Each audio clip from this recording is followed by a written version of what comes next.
हल्दी घाटी रो summer लड़ो, ओ चेतक रो सिवार कठे, मायड़ थारो ओ पूत कठे, एक लिंग दीवान कठे, ओ महाराणा प्रताप कठे। जी हाँ दोस्तों, 9 मई महाराणा प्रताप जयंती, वीर शिरोमणि महाराणा प्रताप राजस्थान के, भारत के इतिहास के पन्नों में स्वर्णिम अक्षरों में लिखे गए महाराणा प्रताप की गाथा को हजारों लोगों ने और हजारों वीरों ने यूं ही नहीं गाया। इस शख्सियत की कुछ खास बात थी जो बहुत कम लोगों में थी। महाराणा प्रताप मेवाड़ के राजा थे। इससे बड़ी एक बात और बताता हूं तुम्हें। अकबर एकमात्र हिंदुस्तान के अंदर जिस किसी सम्राट से, जिस किसी राजा से अकबर की कहते हैं ना दूजनी छूटती थी, वो केवल महाराणा प्रताप थे। आपको बताऊं कि अकबर इतना ताकतवर नहीं था कि मेवाड़ की धरा पर वो राज कर सके। वो सिर्फ इतना चाहता था कि महाराणा प्रताप मेरे दरबार में हासिल हो जाए, मुझे एक बार बादशाह कह दे, औपचारिकता ही सही पर मेरी अधीनता स्वीकार कर ले। मैं सिर्फ इतना अकबर चाहता था कि मैं सिर्फ इतना चाहता हूं कि महाराणा प्रताप मेरी अधीनता स्वीकार कर ले, मेरे दरबार में आ जाए।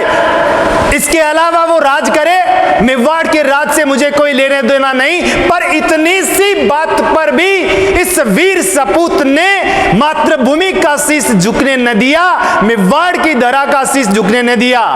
तो कहते ना, सर कटा धड़ लड़ रहा ये धरती राजस्थान री, सगली दुनिया बोल रही ये धरती है बलिदानरी। सोनेरी धरती जठे चांदी रो आसमान, रंग रंगीलो रस रसीलो प्यारो राजस्थान। इसी राजस्थान की भूमि पर जन्म लेते हुए हमें गर्व हो रहा है कि ये वीर शिरोमणि महाराणा प्रताप की धरती है। वो कहते हैं ना कि यहाँ की माताएं बच्चों को गर्भ में ही, उनके पालने में ही वीरता के गुण भर देती है। कहते हैं कि जब इस धरती पर किसी आतताई का हमला हुआ है तो क्या बूढ़ा, क्या जवान, क्या माताएं, क्या बहनें, सबने अपना सर्वस्व त्याग दिया। पूत सिखावे पालने मां हालरिया हुलराय, इलान देड़ी अपनी मरनो है बड़भाग। बचपन में ही सिखा दिया जाता है कि हे बेटा, अपनी मातृभूमि के लिए चाहे जान देनी पड़े, वो जान बहुत सस्ती है। इस मां की रक्षा के लिए अपना सर्वस्व बलिदान देना पड़े तो दे देना। और ऐसे ही माहौल के अंदर पैदा हुए थे महाराणा प्रताप। बहुत सारे कवियों ने राणा प्रताप पर कविताएं लिखी है। आप और हम बचपन से अरे घासरी रोटी कविता सुनते आए हैं ना, बचपन से सुनते आए हैं। और इन कविताओं को सुनकर के हमें लग रहा है कि किसी ने सच ही कहा है कि एक कवि की, एक कलम की लिखी बात किसी तलवार से ज्यादा तेज हो सकती है। और ये बात कन्हैया लाल सेठिया की पीथल और पाथल की इस रचना में आप बखूबी देखेंगे। तो मैं मेरे चिरपरिचित अंदाज में महान कवि कन्हैया लाल जी सेठिया की महाराणा प्रताप के लिए जो पीथल और पाथल कविता लिखी है उसकी कुछ पंक्तियां अर्ज करूंगा। जब महाराणा प्रताप अकबर से लोहा लेते हुए अपने महलों को छोड़ करके जंगल में चले गए, अपने पुत्र अमर सिंह और रानी को लेकर के दर दर की ठोकरें खाते फिरे, लेकिन फिर भी वो टूटे नहीं इन बातों को। और एक बार उनके मन में अपने परिवार की पीड़ा आई, उसे देख करके और समझौता करने की बात भी आई। लेकिन इसी धरती पर मैंने कहा ना, तलवार की धार से भी तेज हुई है कलम की धार। और पृथ्वीराज राठौड़, इस पीथल ने राणा प्रताप को चेताया और राणा प्रताप फिर से अपनी मातृभूमि के लिए खड़े हो गए और जीवन भर अकबर की अधीनता स्वीकार न करी। इस बात को मैं इस कविता में कहना चाहता हूं। अरे घासरी रोटी थी जद बन बिलावड़ो ले भाग्यो, नानो सो अमर्यो चीक पड़्यो, राणा रो सोयो दुख जाग्यो। जिस राणा ने अपनी पत्नी, अपने कुंवर को महलों में रखा, सारी दुनिया की सुख सुविधाएं दी, आज मातृभूमि की रक्षा के लिए उन्हें जंगल में भटकना पड़ रहा है, घास की रोटी खानी पड़ रही है। ये राणा को दुख था, ये राणा को समस्या हुई और क्या कहा, अरे घासरी रोटी थी जद बन बिलावड़ो ले भाग्यो, नानो सो अमर्यो चीख पड़ो, राणा रो सोयो दुख जाग्यो। हूं लड़ो गणो। राणा ने कहा मैंने बहुत संघर्ष किया है, लेकिन मैं मेरे परिवार की ये दशा देख नहीं सकता। आखिर वो भी कोमल इंसान थे अंदर से, उनका भी अपना परिवार था, उनकी भी अपनी जिम्मेदारी थी, लेकिन मातृभूमि के आगे उन्होंने अपनी निजी जिम्मेदारियों को किनारे रखा। हूं लड़ो गणो, हूं सयो गणो, मेवाड़ी आन बचावण ने, मैं पाछ नहीं राखी रण में बेरारो खून बावण ने, पण आज बिलख तो देखू हूं, अरे मेरे बच्चे को रोटी के लिए मैं बलिकता देखता हूं, पण आज बिलख तो देखू हूं जद राजकंवर ने रोटी ने, मैं छत्र धर्म ने भूलू हूं, भूलू हिंदवाणी चोटी ने। ये सोच करके राणा का हृदय पसीज जाता है, बैठ जाता है, और राणा एक बार अकबर से समझौता करने की सोचते हैं। आज सोच हुई दो टूक तड़क राणा रे भीम बजर छाती, आंखा में आंसू भर बोलो हूं लिखसू अकबर ने पाती, मैं अकबर से समझौता करूंगा, मैं अपने इस परिवार को, अपने बीवी को, अपने बच्चों को रोटी के लिए बिलखता नहीं देख सकता। ये बात एक बार राणा के मन में आई और राणा ने, कहते हैं कि राणा ने जल्दबाजी में कुछ ज्यादा न विचार करके और अपने परिवार की दशा को देख करके और लेटर लिख दिया अकबर को। और उधर क्या था, दिल्ली में जश्न शुरू हो गया, ढोल नगाड़े शुरू हो गए। जिस अकबर को डर लगता था राणा का, आज उस अकबर को लगा कि मेरी अधीनता राणा ने स्वीकार कर ली। हे पीथल, तू महाराणा प्रताप का दोस्त है, ये देख तेरे इस दोस्त ने मेरी अधीनता स्वीकार कर ली। लेकिन पीथल जानता था कि मेवाड़ की धरती का वो सूरज ऐसे लोगों के आगे नहीं झुक सकता। क्या कथा बनी, राणा रो कागज बाच हुए हो। राणा का लेटर पहुंच जाता है अकबर के पास, दरबार लगा है, पीथल को बुलाया जाता है, बुलावा भेजा जाता है, अकबर सबको बुला लेता है, आ जाओ। जो कांटा था वो निकल गया, आज बादशाह धरती का बन गया। क्या कहा, राणा रो कागज बाच हुए हो, अकबर रो सपनो सो साचो, पर नैन करया विश्वास नहीं, जद बाँच बाँच कर फिर बाँचो।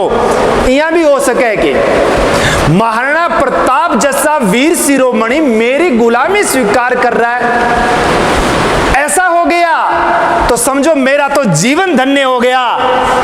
अकबर फड़फड़ाने लग गया, उछलने कूदने लग गया, खुशी उससे रुक न पाई, पर नैन करया विश्वास नहीं, जद बाँच बाँच कर फिर बाँचो।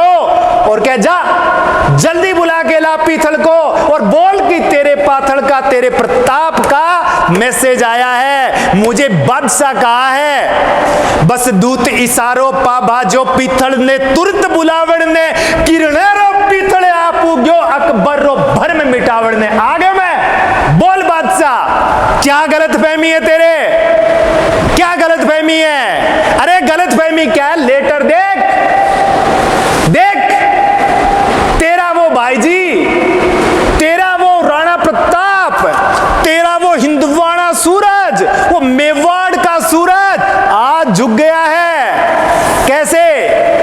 मैं बांध लियो है पीतल सुन पिंजरे में, जंगली शेर पकड़, आ देख हाथ रो कागज है, मैं देखा फिर किया अकड़। अब तेरी अकड़ मैं देखूंगा पीतल। तू मुझे बोलता था कि हे बादशाह, महाराणा प्रताप दूसरे मिट्टी का बना इंसान है। अब देख, मैं बांध लियो है पीतल सुन पिंजरे में, जंगली शेर पकड़, जो देख हाथ रो कागज है, मैं देखूं फिर सी किया अकड़। अब तेरी अकड़ निकलेगी पीतल। आज तुम मान लेना अकबर सर्व सम्राट है। मैं आज पातशाह धरती रो मेवाड़ी पाग पगा में है। अब बता मैंने किन रजवट ने रजपूती खून रगा में। अब बता कौन सा वो राजपूत सम्राट रहा है, वो राजपूत खून रहा है जो अकबर के सामने टिक पाया। और इतनी बातें सुनकर के पीथल भी कांप गया, वो घबरा गया, वो सोच में पड़ गया कि ये क्या से क्या हो गया। जद पीथल कागज ले देखियो राणारी सागी सेनानी, नीचे से धरती खिसक गई आंखा में भर आयो पानी। अरे मरवा दिया रे भाई। इस दिल्ली के अंदर इस अकबर के राज दरबार में मैं गर्दन उठा के चलता था, न मुझे मौत का डर था, न मुझे नुकसान का डर था, मुझे मेरे राणा पर अभिमान था। मैं इन मुगलों को कह देता कि तुम्हारी ताकत नहीं है कि मेरे राणा को झुका ले। ये मेरा अभिमान था, ये मेरा मान था, ये मेरा सम्मान था। आज मेरा वो अभिमान चला गया, अब मैं कैसे नजरें मिलाऊंगा इन मुगलों से, ये सोचा पीथल ने। तो पीथल ने जद पीथल कागज ले देखो राणारी सागी सेनानी, नीचे से धरती खिसक गई आंखा में भर आयो पानी। पर फेर कही तत्काल, पर फेर कही तत्काल सबल, या बात सदा ही झूठी है। राणारी पाग सदा ऊंची, राणारी आन अटूटी है। हे बीरबल, हे अकबर, ये तुझे गलतफहमी हुई है। मेरा महाराणा प्रताप झुक नहीं सकता, वो टूट नहीं सकता, वो गिर नहीं सकता। कोई गलतफहमी हुई है, तू कहे तो मैं पता लगाऊं। क्या तू लगा ले? अरे अकबर बोल रहा है यार, बादशाह बोल रहा है, झूठी करूंगा क्या मैं? पता कर ले, चल मैसेज कर दे, SMS कर दे, व्हाट्सएप कर दे, फेसबुक कर दे, कुछ भी कर दे। तेरे महाराणा प्रताप ने मेरी अधीनता स्वीकार कर ली। अकबर की इन बातों को सुनकर पीथल क्या करते हैं? ले जो हुक्म हुए तो लिख पूछूं। हे बादशाह, तो क्या तुम्हारा हुक्म है? पूछ लो। जे हुक्म हुए तो लिख पूछूं। राणा ने कागज रेखा तर, ले पूछ बला ही पीथल तू। अब बात सही बोलो अकबर। हे पीथल, पूछ ले यार, ये बात अकबर ने सच्ची बोली है। तू कुछ भी कर ले, तू व्हाट्सएप कर ले, फेसबुक कर ले, कुछ भी, इंस्टाग्राम, कुछ भी, यूट्यूब पे वीडियो डाल दे, कुछ भी, पर ये बात बादशाह ने बोली, ये सही है। तो फिर पीथल अपने रूंधे हुए गले से, भरी भरी आंखों से, डगमगाते पैरों से अपने कोठरी में जाते हैं, अंधेरे में जाते हैं, बैठते हैं, साहस जुटाते हैं। कहीं उनको लगता है कि ये बात सच्ची न हो, इसी डर के कारण वो बार बार हाथ में कागज लेते हैं, फिर रुक जाते और अंततः मां भवानी का नाम लेकर के अकबर को, इसको महाराणा प्रताप को वो लेटर लिखते हैं। और क्या लिखते हैं उसमें? वो बातें जिसने राणा प्रताप को फिर से जिंदा कर दिया। उस शेर की दहाड़ से फिर अकबर छुप गया। क्या था उस कागज में? मैं आज सुनी है ना हरियो, सारा रे आगे सोवेलो। मैं आज सुनी है सूरजड़ो बादल री ओटा खोवेलो। हे पाथल, हे महाराणा प्रताप, क्या तुम शेर होकर गीदड़ बन सकते हो? क्या तुम जैसा सूरज को बादल छुपा सकता है? मैं आज सुनी है ना हरियो सारा रे सागे सोवेलो। मैं आज सुनी है सूरजड़ो बादल री ओटा खोवेलो। बहुत सारी बातें और भी थी। पीथलरा आकर पड़ता ही राणा री आख्या लाल हुई। धिक्कार मैंने मैं कायर हूं नाहर री एक दकाल हुई। धिक्कार है मुझे, राणा का सोया खून फिर जाग उठा। मैं भूख मरूं चाहे प्यास मरूं, मैं वाड़ धरा आजाद रहे। हूं घोर उजाड़ों में भटकूं, पर मन में मारी याद रहे। पीथल के खिमता बादल री जो रोके सूर उजाली। पीथल के खिमता बादल री जो रोके सूर उगाली ने। हे पीथल, इस बादल की क्या औकात है कि ये उगते सूरज को ढक ले? पीथल के खिमता बादल री जो रोके सूर उगाड़ी ने। सिहारी हाथड़ सेले वे वाकुक मिली कब शाली ने। और राणा प्रताप ने वापस पासा पलट दिया और फिर मैसेज लिख दिया कि आजा। और जैसे ही मैसेज पहुंचा कि तुझे बादशाह तो क्या, मैं सच्चा मुसलमान भी नहीं तुर्कड़ा कहता हूं, बोल हिम्मत है तो तेरी आजा। फिर वही राणा के तेवर। और ये सुनते ही क्या हुआ? जद राणा रो संदेश गयो पीथल थलरी छाती दूनी ही, हिंदवाणों सूरज चमक रहे हो, अकबर री दुनिया सुनी ही, अकबर री दुनिया सुनी ही। ऐसे वीर शिरोमणि महाराणा प्रताप को हम नमन करते हैं, उन्हें याद करते हैं, उस धरती को प्रणाम करते हैं जिसने इस वीर सूरमा को जन्म दिया। जय हिंद, जय भारत।